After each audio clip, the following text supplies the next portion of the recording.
So if you've been watching One Piece for as long as I have, you know that Oda doesn't pull punches when it comes to pain. But even knowing all that, I still was not ready for episode 1129. I simply wasn't ready for Kuma's story, and honestly, some of the scenes made me tear up. And I don't usually get emotional watching anime, but man, this one really did hit different. So let's talk about it. So this week's episode, titled Kuma's Past Better Off Dead in This World, that is one of the most crazy titles I've seen. First of all, like, Better Off Dead in This World is just crazy, and it makes sense because this is one of the most devastating backstories that we've seen. And the crazy thing is, this is only the first episode. Literally the next 2 months or so is just gonna be all pain, and I don't say that lightly. I'm talking about Robin levels of pain, Sanji levels of pain, Brooks levels of loneliness, Law. But Kuma's story honestly feels deeper somehow. Maybe this is because I just didn't expect it, and maybe because I just used to see him as an emotionless cyborg who once slapped the Straw Hats into different parts of the world. I just didn't know who he really was, but now I really do, and I want to take you through what made this episode so incredibly powerful moment by moment, because this is how you tell a story, ladies and gentlemen. So this episode opens up with Bonnie after crashing out on Saturn, and she's inside Kuma's memories. She's not just watching him, she's experiencing his childhood from his eyes, and the very first thing we see, baby Kuma, but he's born into chains. Not metaphorically, literally, because Kuma was born into the Buccaneer race, a race strong like giants, feared by the world government, and worse, hunted just for existing. So already this is some mad levels of racism, and the Buccaneers aren't allowed to live free lives. They're not allowed to laugh or dream or speak the name Nikka, the sun god set to free slaves. They're condemned simply for who they are. And when Kuma's father sees his son born, there's no celebration, no joy, just pain, because he already knows what kind of life this boy is inheriting. He immediately tells the doctor to hide Kuma's true blood because he knows things could get ugly for his family if people found out that he's a Buccaneer. And so 4 years into Kuma's childhood, he was taken by the world government, his whole family shackled, and they were forced into slavery under none other than the celestial dragons. And one of the saddest scenes in this episode is when Kuma's father tries to give him a piece of heaven. Kuma's dad is starving, he's broken, he's covered in wounds,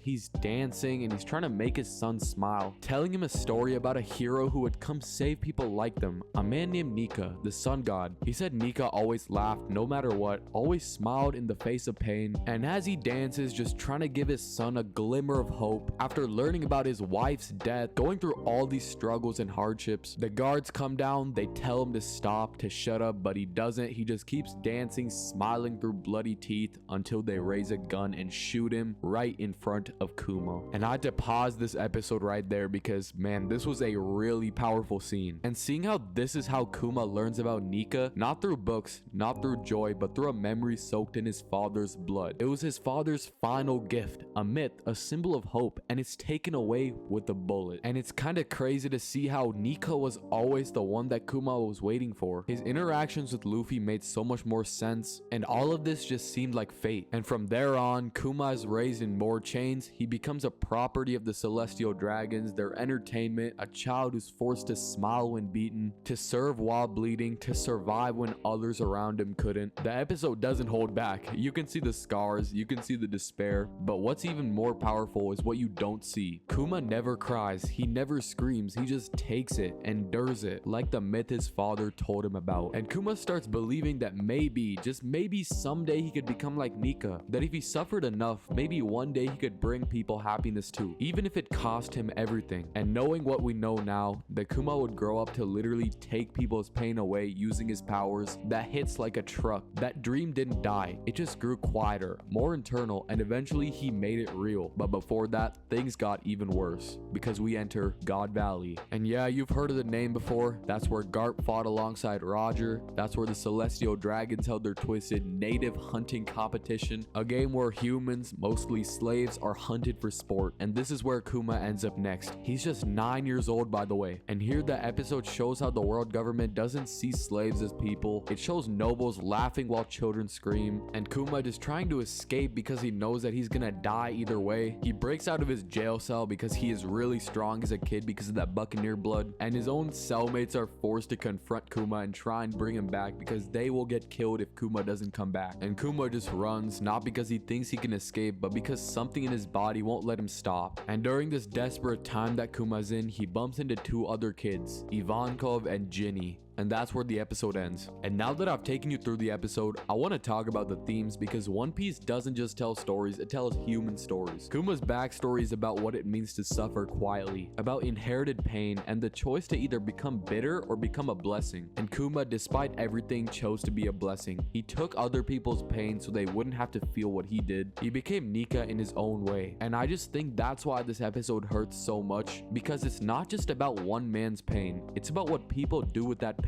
Kuma was broken, but he didn't break others. He healed, he protected, he endured. That's powerful. I never thought I'd cry over Bartholomew Kuma. I never thought he'd become one of my favorite characters, but this episode and the ones to come, they're gonna change everything. And the fact that this is only part of his backstory, I can't even imagine what they're gonna do with the next parts. So yeah guys, this is where Pain Piece officially begins, so prepare for the next about 2 months just for non-stop pain and suffering. And I want to end off with one final note. Free Kuma, man. Free him. We don't deserve him.